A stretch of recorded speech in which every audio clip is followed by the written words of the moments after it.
Olá, aqui é a Helga do canal Desde Espanha. Ontem eu trouxe um artigo ao meu canal, na verdade uma carta de Monsenhor Viganò às mães da Itália. Hoje, outra vez, Monsenhor Viganò, trago aqui uma carta de Monsenhor Viganò ao padre Thomas Vainandi. No dia 11 de agosto, o Glória TV trouxe uma notícia que dizia o seguinte: Viganò, Vaticano II e o papado converteram-se em cavalos de Troia. Há um cisma dentro do papado, escreve o arcebispo Viganò em uma carta ao padre Thomas Vainandi, segundo informa, no dia 11 de agosto, o website marcotosati.com.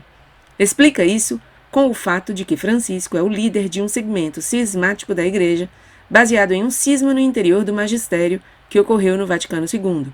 Viganò descreve o Vaticano II como um concílio ecumênico e, simultaneamente, como o primeiro conciliábulo de uma igreja cismática que se considera nascida do Vaticano II. Portanto, o Vaticano II é, na verdade, 2 concílios, diz Viganò. Explica que os modernistas se remetem ao conciliábulo para justificar seus desvios e compara-o com os prelados de Francisco, que insistem em seguir a autoridade do Vigário de Cristo, precisamente quando este atua de maneira cismática.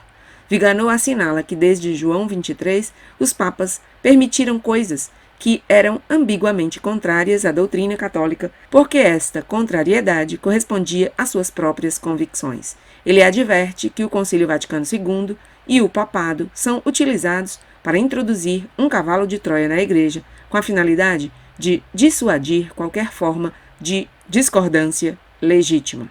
Bom, que carta é essa a que se refere o Glória TV no início desta notícia?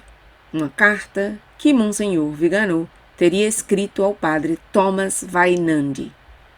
Eu vou ler a carta. Ela foi publicada no blog de Marco Tosati no dia 11 de agosto. Quem acompanha o meu canal desde o Sínodo da Amazônia, pelo menos, deve lembrar que eu trouxe uma notícia na época do Sínodo, uma notícia de Thomas Vainandi, esse frade cappuccino. Deixarei na descrição deste vídeo o link para aquele vídeo sobre o padre Thomas Vainandi. Vamos ver então a carta de Monsenhor Viganò para ele. Reverendo Padre Thomas, eu li atentamente o seu ensaio, Vaticano II e a Obra do Espírito, que foi publicado no Inside the Vatican no dia 27 de julho de 2020.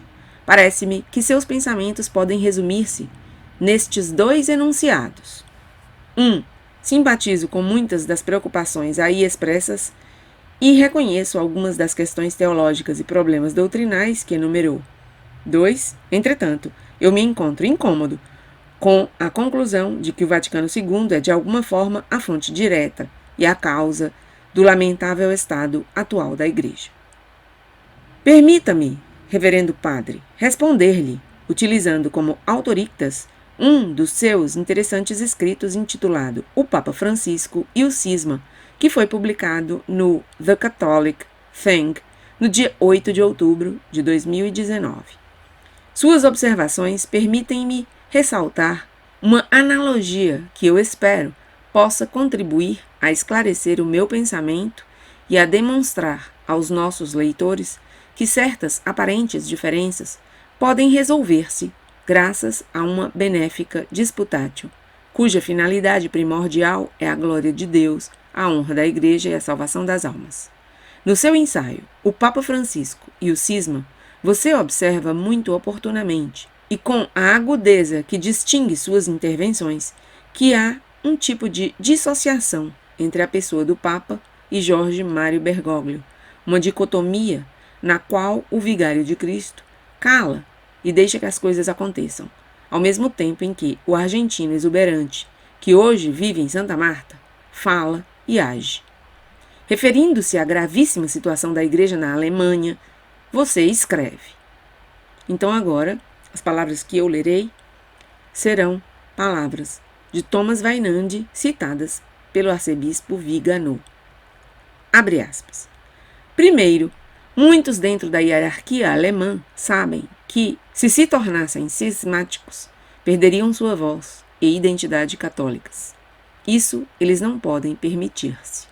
Necessitam estar em comunhão com o Papa Francisco, porque justamente ele foi quem fomentou a noção de sinodalidade que agora eles estão tentando implementar. Portanto, ele é seu máximo protetor.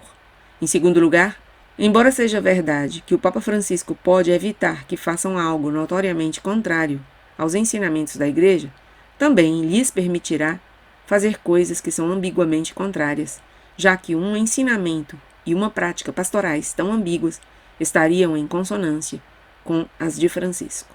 É precisamente por isso que a Igreja encontra-se em uma situação que nunca havia previsto. É importante ter em conta que a situação alemã deve ver-se dentro de um contexto mais amplo. A ambiguidade teológica dentro da encíclica Amoris Laetitia, o avanço não tão sutil da agenda homossexual, a refundação do Instituto Romano João Paulo II sobre o matrimônio e a família, isto é, o enfraquecimento do consistente magistério da Igreja, referente aos absolutos morais e sacramentais, especialmente no que diz respeito à indissolubilidade do casamento, à homossexualidade, à anticoncepção e o ABORTO. De maneira similar, está a Declaração de Abu Dhabi, que contradiz diretamente a vontade do Pai e, portanto, mina a primazia de Jesus Cristo, seu Filho, como Senhor definitivo e Salvador universal. Além disso, o presente Sínodo da Amazônia está repleto de participantes que simpatizam com e apoiam todas as coisas anteriormente citadas.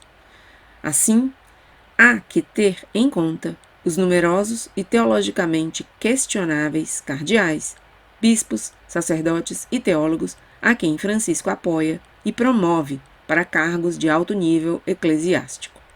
Com tudo isso em mente, percebemos uma situação que cada vez se intensifica mais, na qual, por um lado, uma maioria de fiéis do mundo, tanto clérigos como leigos, que ainda criticando seu pontificado, lhes são leais e fiéis ao Papa, porque ele é seu pontífice.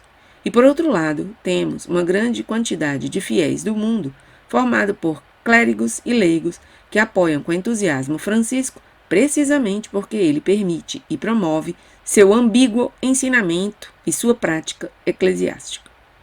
Assim, a Igreja terminará tendo um Papa que é o Papa da Igreja Católica e que simultaneamente é o líder de facto para todos os propósitos práticos de uma Igreja cismática. E uma vez que ele é o líder de ambas, dá a aparência de ser uma só Igreja, quando na realidade são duas. E aqui termina a citação que faz Monsenhor Viganò das palavras do próprio Padre Vainante. E volta a falar o próprio Monsenhor Viganò, dizendo: agora bem, tentemos substituir o Papa pelo Concílio e Bergoglio pelo Vaticano II. Creio que encontraremos um paralelo quase literal que é bastante interessante. De fato, os católicos alimentam a veneração e o respeito tanto pelo papado como por um concílio ecumênico que a Igreja pede.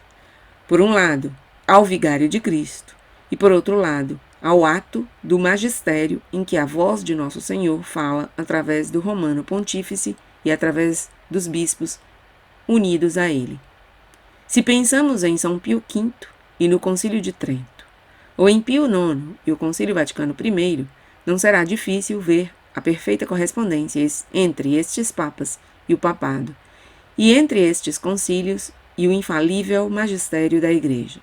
De fato, pensar em uma possível dicotomia entre eles cairia justamente sob as sanções canônicas e ofenderia os piedosos ouvidos dos fiéis. E, entretanto, como você mesmo assinala, com Jorge Mário Bergoglio vestindo prendas surrealistas do sucessor do príncipe dos apóstolos, abre aspas. Palavras do Padre Vainante agora, citadas por Monsenhor Viganò. A única frase que eu posso encontrar para descrever essa situação é cisma papal interno, porque o Papa, como Papa, será efetivamente o líder de um segmento da Igreja que, através da sua doutrina, do seu ensinamento moral e da sua estrutura eclesial, é cismática em todos os efeitos práticos. Fecha aspas. E volta a falar Monsenhor Viganò. Então, querido Padre Thomas, Se você admite o quão dolorosa é a prova a qual a providência está submetendo a Igreja para castigá-la pelos pecados dos seus membros mais indignos e especialmente de seus dirigentes, e que o próprio Papa está em um estado de cisma com a própria Igreja, ao ponto de poder falar de um cisma dentro do papado, por que não aceitar que sucedeu a mesma coisa com um ato solene como um concílio e que o Vaticano II representou um caso de cisma dentro do magistério? Se este Papa pode ser cismático em todos os efeitos práticos, e eu também diria herege, por que esse concílio não pôde sê-lo também, apesar de que ambos foram instituídos por Nosso Senhor para confirmar na fé e na moral os correligionários? Eu lhe pergunto, o que impede que as atas do Concílio Vaticano II se desviem da tradição quando o próprio Pastor Supremo pode renunciar aos ensinamentos de seus predecessores? E se a pessoa do Papa está em cisma com o papado, por que um concílio que desejava ser pastoral e que se absteve de promulgar dogmas não seria capaz de contradizer os outros concílios canônicos, entrando em um cisma de facto com o magistério católico? Também é verdade que essa situação é um rapax, um caso em si mesmo que nunca se viu na história da Igreja. Mas, se isso se aplica ao papado, em um crescendo, desde Roncalli até Bergoglio, não vejo por que não deveria aplicar-se ao Vaticano II, que precisamente graças aos últimos papas se estabeleceu como um evento em si mesmo e como tal tem sido utilizado por seus defensores. Para usar suas palavras, Padre Thomas, abre aspas, com o que a Igreja terminará, fecha aspas, é com um concílio que é um concílio da Igreja Católica e simultaneamente o primeiro concílio de facto para todos os propósitos práticos de uma igreja cismática, a chamada Igreja Conciliar, que se considera nascida no Vaticano II.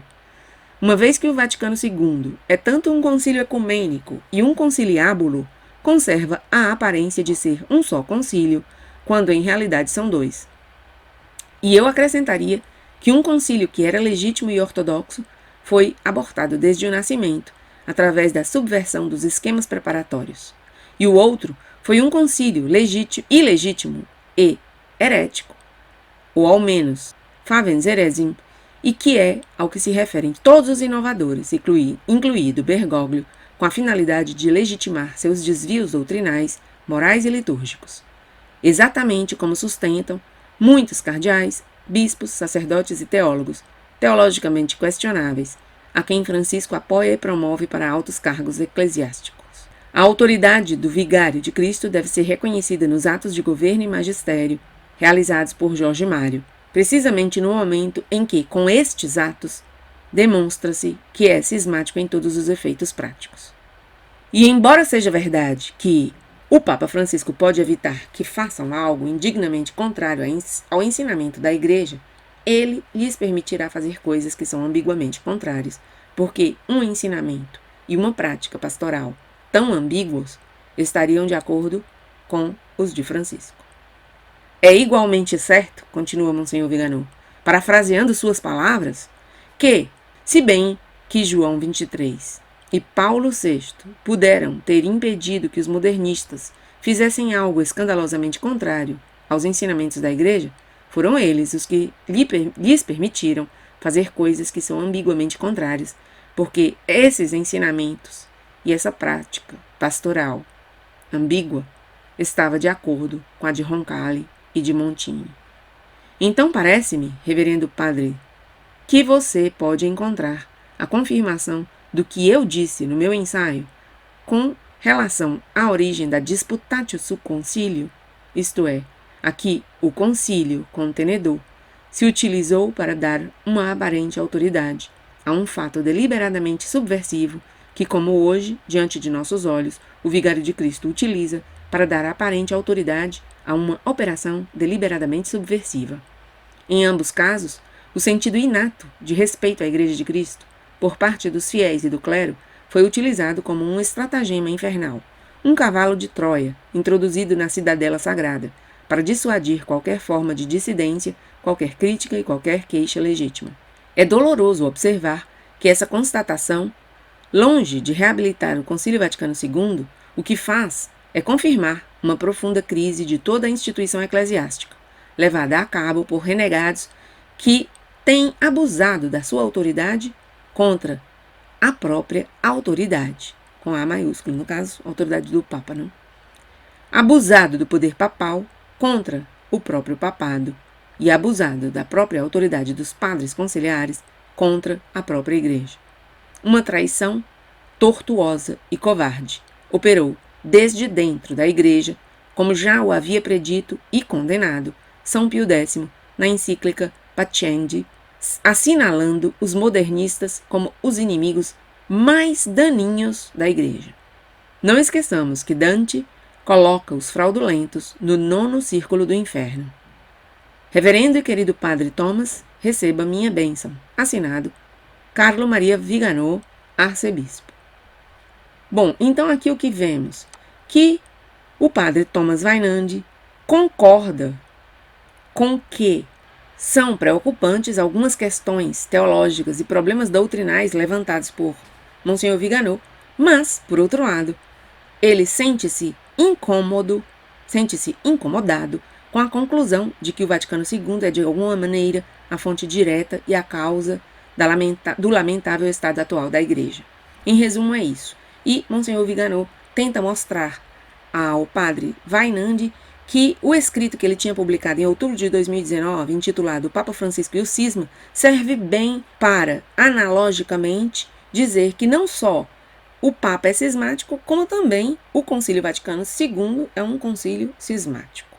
Bom, dito isto, no dia 16 de agosto, outra vez, o Glória TV trouxe uma notícia cujos protagonistas são o Padre Vainandi e Monsenhor Viganò, e dizia o seguinte: Padre Vainandi, o arcebispo Viganò está influenciado por alguém. Ao ler a resposta datada do dia 10 de agosto do arcebispo Viganò para ele, a pergunta que surgiu na mente do Padre Thomas Vainandi é se Viganò escreveu ele mesmo aquela carta, segundo informa no dia 13 de agosto ao website catholicworldreport.com. Vainandi não duvida que Viganò assinou a carta e que Viganò está de acordo com o conteúdo da carta, mas Vainandi alega que o arcebispo escreve habitualmente de uma forma apressada, serpenteante e vertiginosa, embora os argumentos na carta que Vainandi rechaça estão colocados de uma maneira clara e lógica. Vejam isso, a crítica de Vainandi a Monsenhor Viganò. Mas, continua o Glória TV, ele conclui disso que Viganò está influenciado por alguém que compartilha a mesma ideologia falsa, talvez em uma forma que o excede. Isso é, uma forma que excede as formas de Monsenhor Viganò. Com seu ataque pessoal, conclui o Glória TV, Vainandi escreve outro triste capítulo na lamentável saga dos católicos que se atacam mutuamente. Então vejam aí, o Padre Vainandi diz em sua manifestação no catholicworldreport.com do dia 13 de agosto que Monsenhor Viganò pode estar sendo influenciado por alguém que tem a mesma ideologia falsa de Monsenhor Viganò. Vainandi considera que Monsenhor Viganò tem uma ideologia falsa e, por cima, diz que Monsenhor Viganò habitualmente escreve de forma apressada, serpenteante e vertiginosa, mas que nessa carta última, que eu acabo de ler para vocês, os argumentos estão escritos de forma clara e lógica, então, que, portanto, não devem ter sido colocados aí pelo próprio Viganò, e sim por alguma pessoa que o está influenciando. Ver para crer. É incrível isso. Bom, uma pena, não? Cada dia vemos como Monsenhor Viganò vai ficando cada vez mais só. Foi abandonado pelo cardeal Sará. Eu não trouxe a notícia, mas também o cardeal Zen acha que o Concílio Vaticano II foi muito bom, discorda dos termos em que se manifesta Monsenhor Viganò nesse debate sobre o Vaticano II, acha que o Vaticano II não está na raiz dessa crise, tampouco o cardeal Zen. Quem mais? Agora o Padre Thomas Vainandi Houve também uma manifestação do cardeal Walter Brandmüller, distanciando-se também de Vigano nesse debate acerca do Concílio Vaticano II. Então, Monsenhor Vigano vai ficando muito só. Muito só. Mas, ao lado dele, tem grande parte dos católicos que compreendem exatamente o problema do Concílio Vaticano II. Então, Monsenhor Vigano, ademais de estar muito acompanhado de muitos católicos no mundo inteiro, e isso nota-se pelo grande eco que provoca cada uma de suas manifestações. A cada vez que Monsenhor Vigano se manifesta, uma grande quantidade de websites, canais, revistas, meios de comunicação católicos ecoam suas palavras, respaldando-o. Ademais disso, ele está com a verdade. Sabemos que Monsenhor Vigano está com a verdade. Bom, nada mais por agora. Até meu próximo vídeo.